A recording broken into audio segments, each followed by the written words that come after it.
मुर्गी के आवाज से शेर का डर। एक घने जंगल में एक शेर रहता था। वो बहुत ताकतवर था। उसे देखकर हर एक जानवर बहुत डरते थे। उसके आगे किसी को भी एक शब्द भी नहीं निकलता था। लेकिन उस डरावने शेर को एक कमी था, वो है उसका डर। एक शेर को कैसा डर, ऐसा सोच रहे हैं ना आप? लेकिन ये बात सच है। सुबह सुबह मुर्गी की आवाज सुनते ही एक शेर डर के मारे कांप जाता है।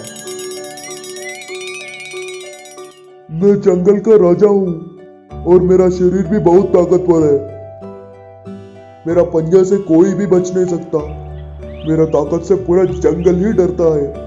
लेकिन क्यों मैं उस मुर्गी का आवाज सुनते ही डर रहा हूँ? ऐसा रोज वो शेर चिंतित होता था। उस डर की वजह से कभी कभी शिकार के लिए भी नहीं जाता था।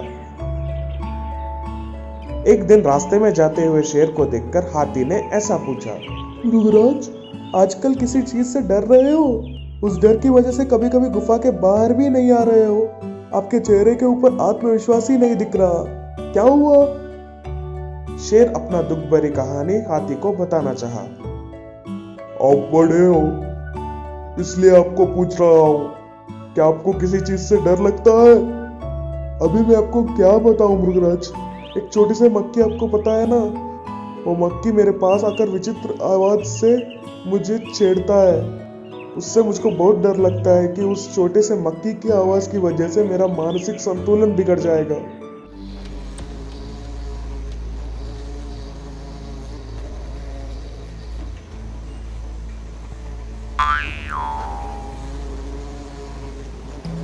इसलिए मैं हर वक्त अपने खान को हिलाता रहता हूँ।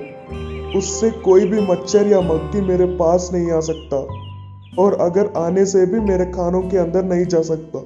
ऐसा उस हाथी ने अपना पूरा कहानी शेर को बताया।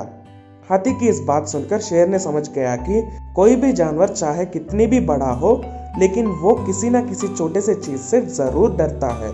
और उसने सीखा कि उनसे चिंतित नहीं होना चाहिए।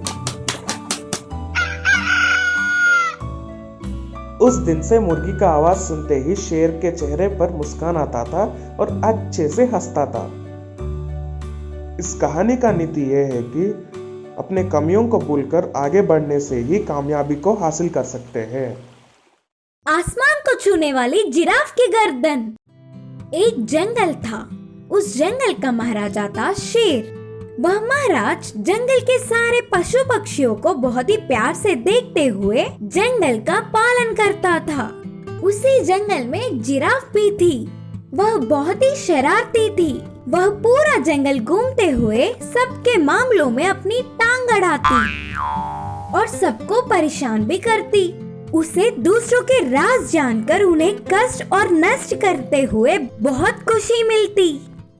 एक दिन जिराफ सरस के घर की ओर आई। उसी समय में सरस अपने मित्र लोमड़ी को भोजन के लिए निमंत्रण देने पर घर के पीछे ही खाना पकाने में व्यस्त थी। सरस क्या कर रही है देखने के लिए जिराफ अपनी गर्दन को सीधी लंबी करके घर के पीछे की ओर देखी।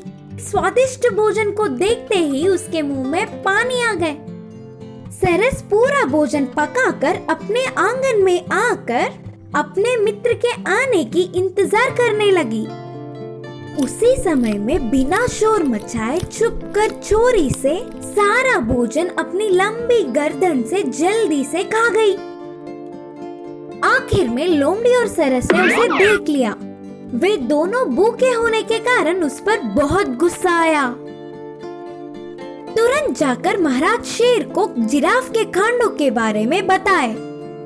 महाराज शेर ने जिराफ को बुलवाकर दूसरों के मामलों में टांग अड़ाना और भोजन चुरा के खाना ये सब बंद कर दो करके जिराफ को चेतावनी दी। फिर भी जिराफ महाराज शेर के चेतावनी को अनदेखा कर गई। ऐसे भी उसके तेवर नहीं बदले। एक दिन जिराफ आसमान में पेड़ के ढाल के कोने में रहने वाले पक्षियों के अंडे को देखी और अपनी गर्दन लंबी करके उधर से अंडे निकाल दिए और पक्षियों को बिना दिखे छुपा दिया। उन अंडों के बारे में उसे नहीं पता करके बहुत देर तक पक्षियों को सताया। आखिर में महाराज शेर के डांटने पर उन अंडों को वापस कर दिया। इस बार बकरी के घर गई।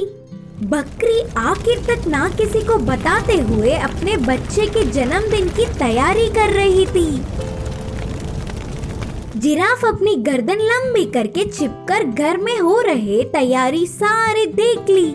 सब कुछ जानकर चुप ना रह पाते हुए जल्दी से जाकर छोटी सी बकरी के पास जाकर अंदर उसकी माँ क्या क्या तैयारियां कर रही है सब कुछ बता दिया।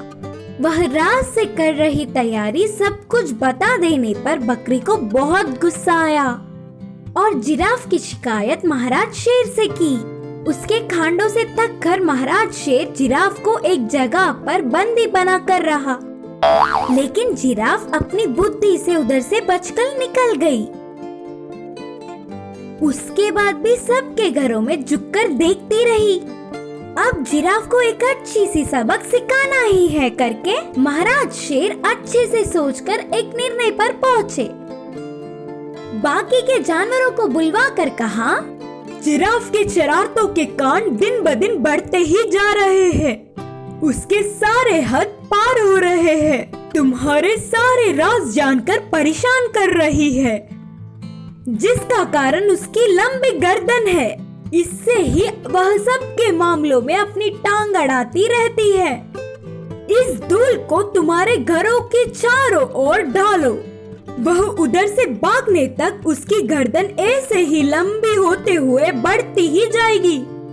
बोलते हुए महाराज शेर जोर जोर से हंसने लगे। अगले दिन ही जिराफ बिल्ली के घर आकर हमेशा की तरह घर में झुककर देखी। उस धूल पर पैर रखते ही उसकी गर्दन लंबा सा बढ़ता हुआ आसमान को छूना शुरू हुई। इससे जिराफ परेशान होकर डर के उधर से जल्दी से भाग गई। उसके बाद से फिर कभी भी किसी भी जानवर के घर में झुककर नहीं देखी। जिराफ को अच्छी सी सबक मिलने पर जंगल के बाकी के सारे जानवर खुश हुए। इस कहानी की शिक्षा है कि दूसरों के शिकायत से पहले ही अपने बुरे आदतों को छोड़ना ही अच्छा है। लोमड़ी का उपाय। एक जंगल में थोड़े मधुमक्खी रहते थे। वह मधुमक्खी बहुत मेहनत से सारे जंगल में घूमकर शहद इकट्ठा करते थे और उनकी इकट्ठा की हुई शहद को एक भालू जब का तब पी लेता था। उस भालू को देख मधुमक्खियां दुखी होते पर कुछ भी नहीं कर पाते। एक दिन उन मधुमक्खियों ने अपने दुख को चतुर लोमड़ी मामू से कहकर शिकायत की।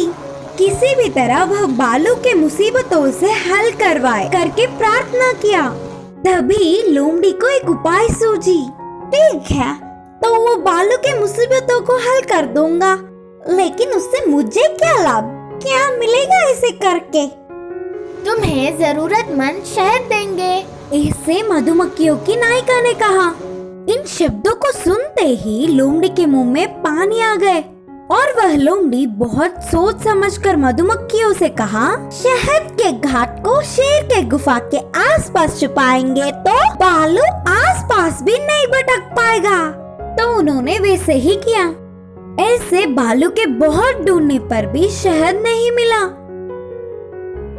फिर आखिरकार उन मधुमक्खियों को भालू के मुसीबतों से छुटकारा मिल ही गया। लेकिन मधुमक्खियों ने लोमड़ी को दिया हुआ वादा तोड़ दिया। फिर भी आस न छोड़ने वाला लोमड़ी मधुमक्खियों से पूछा, तो वे मधुमक्खियां उसके किए हुए मदद को भूलकर उधर से चले जाने को कहा। इससे लोमड़ी गुस्से से सीधे सीधे भालू के पास जाकर शहद के घाट के बारे में बता दिया। महाराज की ना होने वाले समय देख के मैं तुम्हें बुलाऊंगा, तब तुम आकर धीरे से शहद पीकर चले जाना। बोलकर सलाह भी दिया। फिर से भालू आकर शहद पीना शुरू कर दिया। ऐसे मधुमक्खियों की पीड़ा फिर से पहले स्थिति पर ही पहुंच गई। इससे ना कुछ कर पाते हुए मधुमक्खियां लोमड़ी से मिलकर उन्हें क्षमा करके बचाने की प्रार्थना करते हुए गिड़गिड़ाए, इस बार तुम्हें पक्का शहद की दावत देंगे, हमारा विश्वास करो। चाल के अनुसार लोमड़ी भालू के पास जाकर कहा, भालू मामू, तुम्हारे बारे में महाराज सब कुछ जान गए। तुम्हारे गुफा की पर वह गुस्से से लाल हो गए। शेर के हाथ आ गए तो समझो तुम्हारा काम तो खत्म। बोलते हुए डराने लगी। उन बातों को सुनते ही भालू कांपने लगा और सोचा कि प्राण बचेंगे तो शहद कभी भी पी सकते हैं, और तुरंत उधर से भाग गई। ऐसे भालू की मुसीबत टलने पर सारे मधुमक्खियां बहुत खुश हुए और अपना वादा रखते हुए लोमड़ी को एक अच्छी सी दावत भी दिए।